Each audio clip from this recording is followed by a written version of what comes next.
Hello world, good morning, good afternoon, good evening. Welcome back to codingscientist.com. We are on a very wonderful series of machine learning on Arduino 33 BLE Sense. Alright guys, so we have done quite a lot of exercise in the past and checking the sensors, collecting the sensor data and saving that into a .csv file.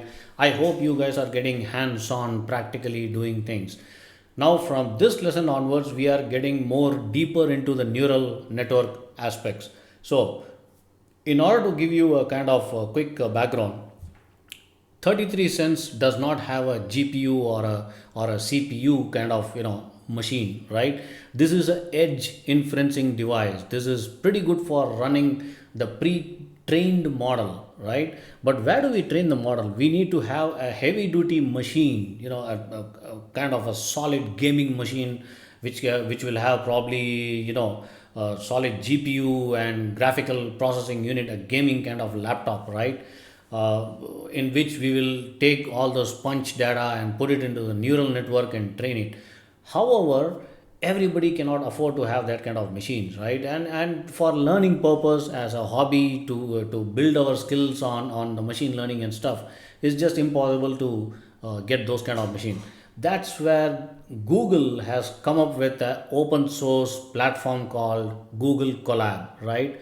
It's a kind of most of you, those of you who had seen my JetBot tutorial, where I had been using the cloud based IDE which is running on Google, that is called Jupyter, right? So Jupyter Collab, Google Collab is it's the same thing, where on the data center they provide us a very high speed computing power on the cloud itself, on the browser itself, right? So you can select a GPU, you can select a TPU, you can select a CPU depending upon what model you want to train, what is the amount of data you want to train, right? It can be image, it can be text, it can be voice, it can be audio, any sensor data. All those things can be trained on the cloud itself using Google Colab. And the wonderful part is we don't have to have an account or access to Google Colab, a kind of paid account. The beauty of this particular series is I am accessing Arduino's Google Colab, right, their platform. So that is absolutely free and it's open source for learning purpose. Once again, thanks to Sandeep Mistry and Don who have created that entire collab cells on the Google platform for us to learn and develop our model and deploy that back into the 33 BLE Sense. So I am going to walk you through the Google Colab right now. I'll show you how to fetch the data which we already captured, put it in the Colab and start training the neural network and convert that the entire trained model with the right amount of weightage, the inputs and the output tensors, and then convert that into a header file, and we will take that file and put that into our edge device for inferencing. That's what we are going to do. So for the folks who do not understand the basics of say the TensorFlow, the Google Colab, or any of the Python libraries and the deep learning platform like Keras and all those things, I would highly recommend go back to my machine learning training tutorial on Jetson Nano. So in that tutorial, I have covered most of the basics, fundamental aspects of pandas and TensorFlows and scikit-learn. All those libraries I had covered using Python itself. So go through that, take a look at it, try to get at least the basic understanding before you get into this lesson onwards, because I am going to run through the Google Colab. It's just impossible to explain line by line, code by code, any which ways. It's already been explained, well explained in the Google Colab itself by Sandeep and Don. So anyways, before wasting any further time, I know most of my viewers are eagerly waiting to look at what is that neural network, man. Come on, let's take a look. All right guys, so let's get into the stuff. Open the browser. Okay, open the browser, Google browser, and type for Arduino underscore tiny, there you go, underscore tiny ml underscore workshop underscore ipynb. Okay, so I know folks who have already seen my tutorials on NVIDIA Jets and JetBot are aware of the Jupyter notebook. So the JetBot package, the entire package comes on into the Docker. So we need to install the Docker and put it on the cloud, the local cloud within Jets and Nano, and that is where your Jupyter notebook sits, where we access remotely through Wi-Fi and try to build the deep learning network, the object detections and stuff like that. So those who have watched that tutorial, it might be easy for you guys to follow this. It's almost the same thing. Click enter, hit enter, and the first link which you see, this is what the collaboratory, this is what we need to open. All right, open this file, open this link. This will take you to a wonderful, beautiful, of course it's not a GUI kind of thing, but it's a pretty good, a starting point. So do not worry about all these Python codes. Do not worry, do not get scared. You don't have to do anything. At the same time, do not mess up with this code. Even if you delete or by mistake, never mind, it's not going to save any which ways. It's a highly secured environment. So do not worry about this. However, if you want a detailed coaching about all this PyPlot and pandas and scikit-learn and keras, I'll be happy to take one-on-one with you guys and explain everything in detail. Now for this tutorial, what we are going to do, let's look at it. So once you open this, you need to go to the first cell. This is called the first cell of Jupyter notebook, right? This is where you actually write your code. So here, as it is written, we are setting up the Python environment. So we are basically installing pandas, numpy and matplotlib, right? And then we are installing TensorFlow version 2.0. So what you need to do, select this, highlight all this, click run, this triangular black color button, click run. And it will show up this warning, this notebook was not authored by Google. That is fine, you can say run anyways. Click run anyway. It's going to take few seconds. It's running on the cloud, but it's going to take a couple of minutes, not seconds. There you go. It's setting up the environment. It's happening quickly for me because I had already done that, because this will take the cache file of your system basically. So it's already been set up for me. So for you guys, it might take a couple of minutes. So do not worry about that. Now go to the step 2, upload the data. So here what you need to do, we need to go to the left hand side. Can you see the arrow mark? And there is a folder symbol at the bottom. Below the arrow, below that there's a folder symbol. Just click on this. You can see this particular section. Go to the folder, click on folder, leave it as it is. Okay, here I already have my data, which is flex.cv, csv, punch.csv and stuff like that, which I collected, I trained for my 33 BLE Sense. So I'll show you how to do that. And then what you need to do, drag and punch, drag the punch.csv and flex.csv file from your computer to the tab to upload into the Collab. So what we need to do is basically, say for example, you click this, all right, you click this, click the sample data. Okay, like this. Once you get the drop down, you have to just reduce the box size here, and then what you can do is, one second, reduce the box size here, go to your desktop where you saved your punch data, this one which I showed you in the previous lesson. Okay, you can just drag this flex one by one, drag it and put it here. Okay, so I will not do that because format is already there. I don't want to do any kind of duplicate training because that might mess up. So you can see flex.csv, model.csv. It's the same file in your folder which we captured through the sensor. Do you remember the box, the 10 times we did holding our BLE Sense? That is the data. So this CSV file, both the files has to be inside this. As soon as you drop it here, you will get to see this particular folder. For you folks who are doing it for the first time, you may not see any of 1, 2, 3, 4 these folders. You may see all this sample data. Okay, do not touch that, do not meddle around, just leave it as it is. but you may not see this. But after you drag and drop this, you will see flex.csv and punch.csv. All right. So once you are done with that, you need to go to graph, which is actually optional. This is, but let's run this, which will show a kind of graphical representation of how your data looks like, how your sensor data looks like. And this graph is based on the matplotlib and numpy and pandas, of course. So we will run this, click run button. And there you go. So this is the sensor data for the acceleration. You can see the labeling here, which has already happened. And then for the gyroscope, the labeling is already there. All right, now we are getting into the training the neural network, pass and prepare the data. So this cell, this particular section of code, the Python code basically compresses your CSV files and transforms them into a format that will be used to train the fully connected neural network. So I hope you guys are aware of the connected neural network, right? There is an input layer, there's an output layer, and there are hidden layers in between. The hidden layers can be anywhere between 2 to 100 to even thousands of hidden layers. Depends upon what kind of data you are trying to train, and what kind of algorithms you are going to use, and what kind of platform you are going to use. Based on that, your hidden layers are defined. But that's done at the background, so you don't have to worry about that.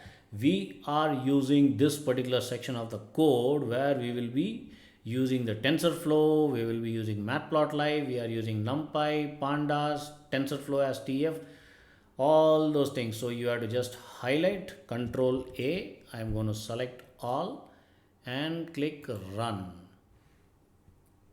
Once you run, this is the neural network is getting trained. Processing index 0 for gesture punch. There are 10 records of the punch gesture. Do you remember 10 times we punched like this? So there are 10 records. And processing index 1 for gesture flex, right? So flex has got 11 record. Guess why? Because after I did 10 times again for the second set of data and I kept it down, when I left it down, it just got shaked. So there was some more data which got gathered. So that is the 11th one. All right, preparation complete. Unless until you see this, the last one, just leave it as it is, do not do anything. Now randomize and split the input and output pairs of the training. So randomizing the split input. So basically, for example, if you collected about 100 images, right? Those of you who saw my tutorial, the JetBot tutorial, which is just right behind me. In JetBot, what we do is, when you are training your JetBot for collision avoidance, right? Object detection and stuff. So we got to remotely run the JetBot using, I was using this one. I was using the joystick to run the JetBot left and right towards all the objects, and started clicking the images using the joystick itself, right? So I was clicking the image. I captured almost about 100 images. Out of that 100 images, the 60% of the images were used for training the neural network within the Jupyter lab. So I showed you that if you don't understand that, go back to that lesson and try to learn it. And then 20% I kept it for validation, and rest 20% for testing purpose. 20% of the image and 20% for validation. So that's how we need to do the actual testing and look at the accuracy of the objects being detected, whether it's going to collide to the object or stop and turn back. That is how the JetBot works. That is the exact model we are following it here as well. So now we need to select the entire list of code, and click run. All right, once you click run, here you can see at the bottom, data set randomization and splitting complete. So your entire data, the punch data, and the flex data is being divided into this particular parameter: 60% for training, 20% for validation, and 20% for testing purpose. So that is being done. The splitting has been complete. Now let us build and train the model. We are going to train the model again based on the split, and we are going to use rectified linear unit, the softmax. Okay, that's perfect. We are using the Keras deep learning network framework. Now let's run this code. All right, there are about 600 epochs of data. Okay, so it's going to run, that's the number of iterations, right? And it's going to run pretty quick. We are not deploying locally, so it's running on the Google Collab. it's going to run through very fast. There you go, there you go, there you go. 300, 315, almost 50% done. These are the sampling. I am little worried about the loss function here because it's just showing 0.25 and the value of the loss. Anyways, let's check how much has been done. 600 of 600. So your entire data went into the neural network, got trained, and it's ready with 600 epochs. All right, guys. Now let's verify. Now graph the loss function. Now we need to look at what is the amount of loss function. But do not worry if you don't understand. Nothing to worry. I will.